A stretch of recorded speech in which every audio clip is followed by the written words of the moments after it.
declared that this is a pandemic.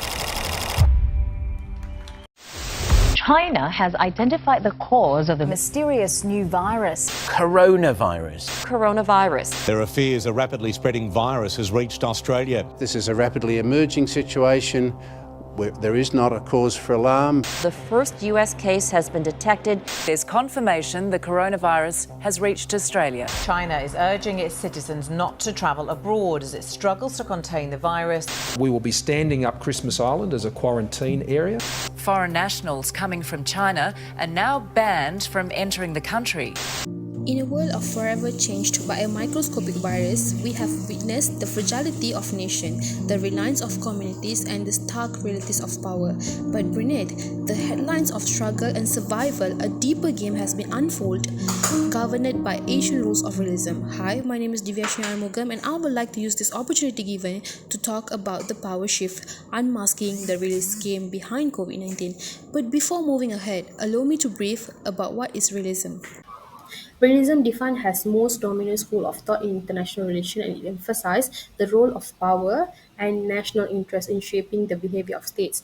It is the exercise of power by states towards each other, which also known as political powers and also real politics. The theory of realism in IR has been developed throughout the history by famous political philosophers such as Thucydides, the founder of the school, Niccolo, Sun Tzu, Thomas H. Carr, and Hans. There are various of realism, such as classical realism, which is a conservative theory that considers states the only actors and give importance to military power and maximization of power. Secondly, neorealism, a theory that developed by Kenneth Waltz in which seeks to survive within anarchy system international structure. Then defensive realism is about those who argue that states are security maximizers, and last is offensive realism is about who argue the states are power maximizers. So the pillars of this theory are states as key player, which the international stage is a dynamic theater and states are the primary actors. These sovereigns entitled competent of power and security, wielding their unique attributes and agendas to navigate the complex of landscape. Secondly, is about primary national interest. Every decision, every alliance, every diplomatic move made by a state is ultimately calculated through the lens of its own national interest. This paramount consideration encompasses not just immediate survival and security, but also the straight pursuits, economical prosperity, political influences, and also cultural aspiration. Third is about power as a currency of influence. Military, economical strength, and political clout are essential currencies on the world. Possessing this asset grants states influence, leverage, and the ability to bend the environment to their will. And the fourth, it's about no world government. Unlike domestic system governed by the central authorities, the international realm lacks a supreme leader of enforcer. This absence of global government create a state of relative anarchy where states cooperate with significant autonomy and answers only to themselves. And the last is cooperation with cautious. While states prioritize their own interests, they recognize that certain challenges and opportunities can be taken more effectively through collaboration, alliance, and partnership are formed, but these are often temporary and pragmatic, driven by Pacific shares goals rather than a common vision. So how does this apply to COVID-19? The pandemic didn't rewrite the rules of this game. It just amplified them. We saw the scrabble of masks, the race of vaccine, not just as just desperate act of survival, but also a power place. Nation hoarding resources, flexing their muscles, using vaccines as political leverage. The World Health Organization, meant to be a global reference, caught in the crossfire. Its effectiveness limited by power imbalance and competing agendas. Now, let's shine the realistic spotlight on COVID-19. Remember those masked face, the scrabble of vaccines, the finger pointing over who got it the hardest? Those weren't just headlines, they were power of struggle. The rush for masks wasn't just about protecting citizens, it was a game of resource dominance. a chess move in a global game of scarcity. The pandemic initially sparked a flicker of global solidarity, with nations pledging to work together to combat the unseen enemy. But the virus tightened up its grip, and the gravity of this situation became evident where the flicker sprouted and died. Self-preservation took hold, and world witnessed a great mask chase, a deep desperate scramble for vital medical supplies that often overshadows international cooperation. Nation acting not as a united front, engaged in fierce competition driven by self-interest and desperate need to secure resource for their own citizens. This competition took many forms.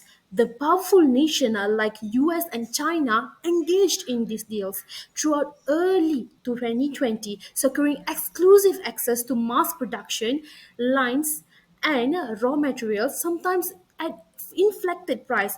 News of these deals sent shockwaves through the global market, driving up prices and leaving smaller, less wealthy nations struggling to compete. Meanwhile, others like Brazil and India escorted to hoarding, stockpiling vast quantity of masks and ventilators, even as neighboring countries have facing crippling shortage. This naked self-interest transformed access to this basic necessity into a symbol of wealth and political influences rather than simply public health tools. The consequence of this great mask chase were devastating, particularly for less wealthy nations and vulnerable communities. Existing inequalities in healthcare infrastructure and economic resources was identified as poorer countries were left struggling to obtain the supplies and desperately needed.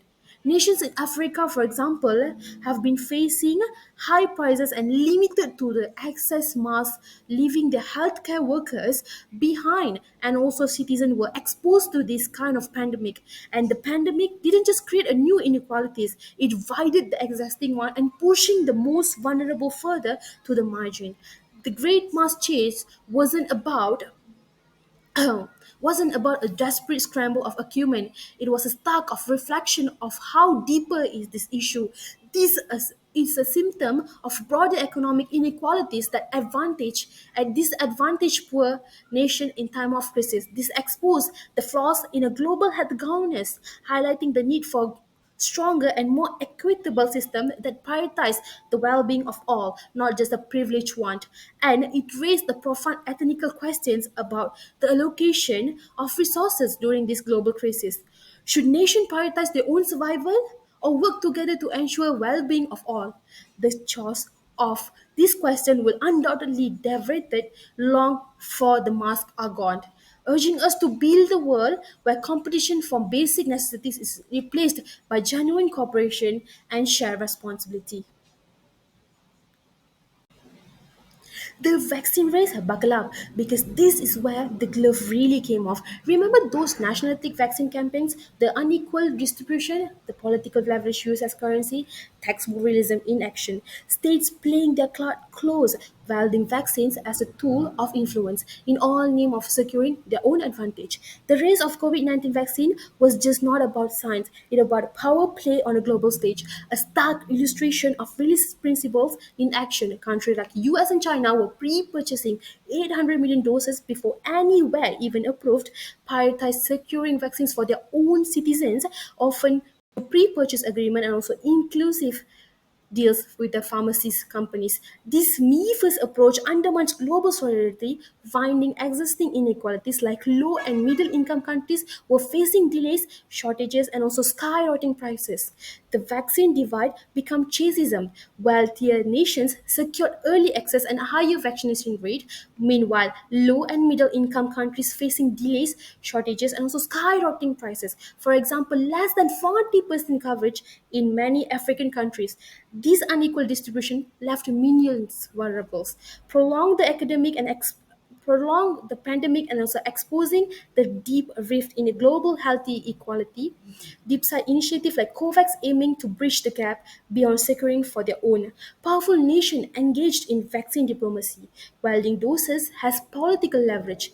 Gift and donation become tools for securing influence, strengthening alliance, and gaining favor with resource-rich or strategically important states.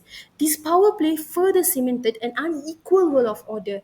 The pandemic supply chain distributes starkly exposed the dependence of weaker states on the goodwill of powerful ones. Production bottlenecks, exports restriction, and also intellectual property issues hampered access for many, showcasing fragility of global interdependence in face of national interest. The vaccine race was just not about an individual shot. It was a glimpse into a power dynamic that shaped our world. It exposed the enduring relevance of realist principle in times of crisis, highlighting the struggle of power, the vulnerabilities of weaker states, and precautions of the global cooperation. But this also shows a glimpse of alternative framework like internationalist ideas promoting global health has shared her responsibility, reminding us that collaboration is possible. The legacy of this short of power should be served as a wake-up call. We must build a more equitable global health system that one prioritizes collaboration over competition and ensure equal access to life-saving resources for all.